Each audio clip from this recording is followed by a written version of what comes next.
Hello, it's Wilwood Racing. I have some kind of good news in this video. We'll see if it's good news in the end. BBK bracket finally arrives today, so I can finally mount the Wilwood BBK on the Elantra N. Just gonna be putting the car up in the air. I'm still waiting for USPS to come. I'm just gonna prepare things ahead of time. I don't really have a lot of time because tomorrow the car is gonna go to the shop, get aligned, get the bushings installed and everything so that it's ready to go. I'm also going to be putting my 200 tread wear setup, because I don't think the BBK will clear the stock wheels. So yeah, I don't want any problems. I don't have any spacers yet.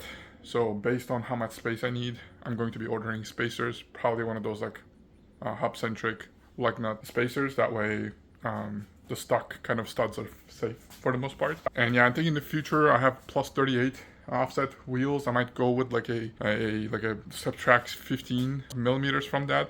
So let's say, if we say 35, we add like, so it'll be close to like 50 almost. So like 50 offset or 45 offset wheels, like 9.5, and then use them with spacers, with stock wheels and these wheels as well. That way I can leave the spacers on, put extended studs on the spacers in the front, because you can't replace the studs in the Elantra N in the front because because of the integrated drive axle.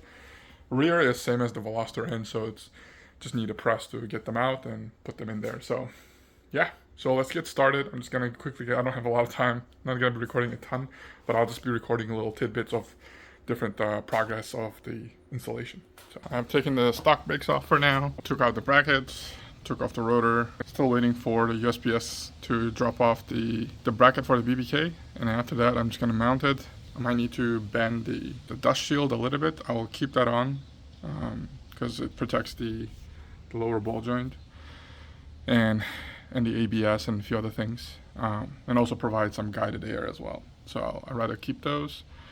And on top of that, kind of mounted the brake line bracket from Wilwood in here, and just, yeah, pretty much a waiting game right now. In the rear, I kind of took out some of these bolts and applied some lubrication to them so that they don't seize over time. That way it'll be easier to take out in the future when I replace them. I could use something like a DBA rotor. Also put my transponder over here. So here's my transponder location. I like to put it on the trailing arm. It's just a lot more discreet. It's not on the front grille and everything, and it's just nice and secure. I do this because in case there's some kind of an accident where I hit something, I don't destroy the mount or destroy the transponder. It still gets, I ran it last season like this, had no problems. I've gone off many times, and even at NJMP, like bottomed out a lot on the grass, so it was all fine. Right now, again, it's a bit waiting game. Everything is ready to go. Once I put everything, I'll call up my buddy. He will come over and we'll bleed the brakes. All right, the USPS truck just dropped off the bracket and the little studs to connect them, little spacers, and then also, I think, like extra longer studs, although I think I need to install the studs myself. So let's do that. So I have mounted everything. The position of the caliper and the pads are pretty much right on the money here. So you can see pretty much goes all the way up into the inner ring. And then in here it is pretty much the same, where it goes all the way up to the edge of the rotor. And this is with the updated bracket again. And yeah, and everything's looking, I have to shim it out a little bit so that the rotor is pretty centered against the caliper. Yeah, so far I don't think I need to space out the caliper like further out. I can add some shims and move it like kind of further out, but so far it is looking okay. So it sure does look okay. This is me in the future. This is, again, you can see the BBK with the stock wheels. You see the garage line spacers. I needed the spacers to be able to run the BBK on the Elantra N. Sadly, I wouldn't say sadly, it's just like that's how it is. The BBK is kind of big, and the way it sits, it don't clear the stock brakes, but you can see there's a decent amount of space in there. It's comfy in there, so I should be okay. Now, since the video is about the BBK, I just wanted to kind of give some of my thoughts on the Wilwood brake kit on the Elantra N. So far, I've done, again, one track day on it, just a single day, because that's what I've signed up for. Overall, it did pretty well. I mean, the same setup as the one that I had in Veloster, and I even used the same kind of rotor rings and the pads. As far as braking, it felt 100%. The thing is, at the track I had some issues with a puncture, so I ran most of the day on stock tires. And I ran race pads with stock tires. I also the air deflectors for the brake. When I took it to the shop, the previous shop didn't put them back on, so I put the Veloster N ones on, and I don't think they were facing properly. So the brakes were not also getting good air into them. So one of the sides is the passenger side. Yeah, that's the side that I had the caliper stickers on.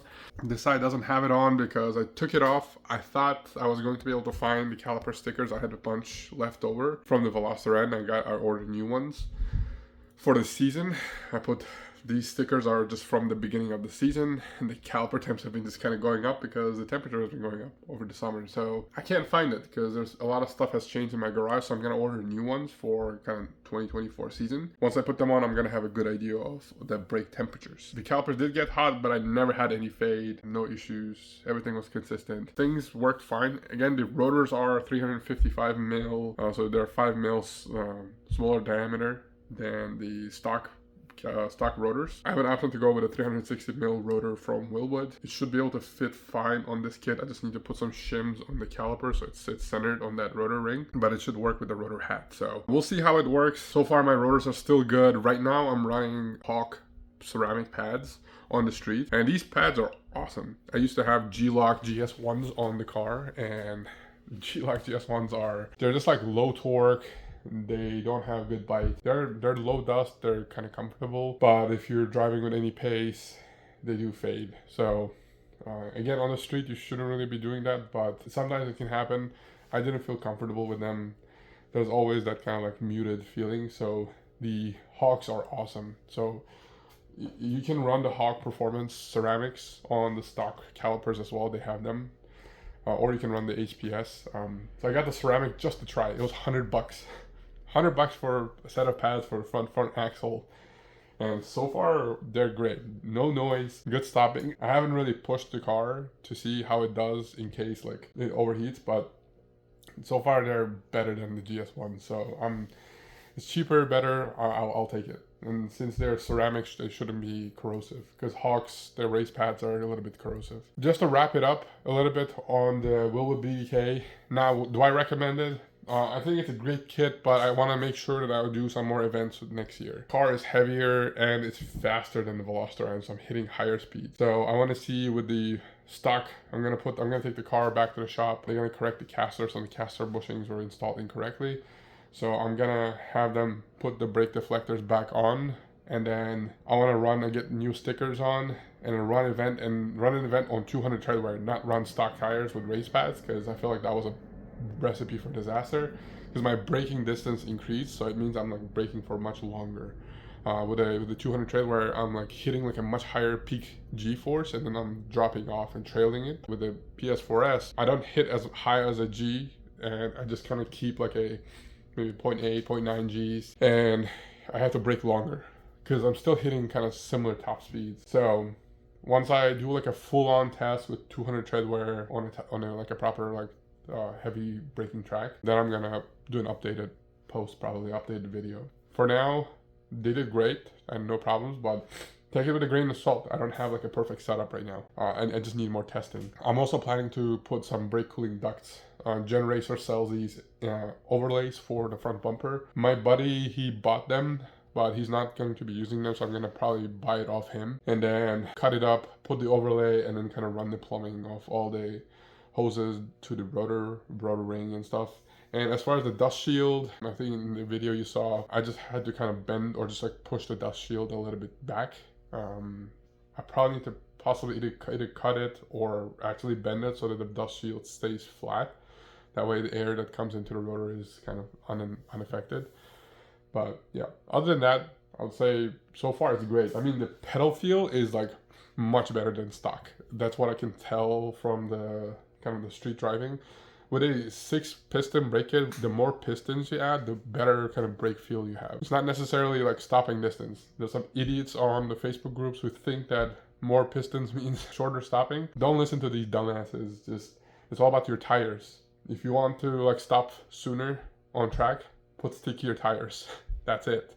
and then maybe race pads. So far, again, pedal feel is awesome. I'm running Castrol SRF, been solid. Yeah, so far I'm happy. Only thing I need to do is put stainless steel brake lines in the rear possibly, because I only have it in the front because the Wilwood kit comes with stainless steel brake lines. So I have the rubber brake lines in the rear. So I didn't want to buy like a full set and then not use half of it. So we'll see how it goes. The rear brakes don't do much. They don't get as hot. So that's why I'm not too worried about it. But right now I also have race pads in the rear. I kind of want to get rid of, put the stock pads on so that they don't eat up the rotors. And then possibly run stock pads for the track season. I hope you enjoyed this video. I know there's some talking I had to do to explain some of the stuff. I've been super busy. This is like almost 2 months after the track event. Not 2 months. I'll say probably a month after the track event. It's a lot of things have changed, but my track season is over for now. So I'm gonna be kind of recording some videos of leftover stuff. And yeah, if you have any questions about the Elantra N or the brake kit, let me know. I had this kit for sale before I made the bracket. I don't know. I don't know if I'll keep it though. So if you wanna buy this kit, let me know. Because I'm considering possibly going to the AP racing kit, but that is like $5,000 plus. So I don't know if it's worth it. So if someone makes a good offer on this kit, I might upgrade to that. But yeah. Anyways, I have to go. Thank you for watching. Again, if you have questions, just let me know. Bye.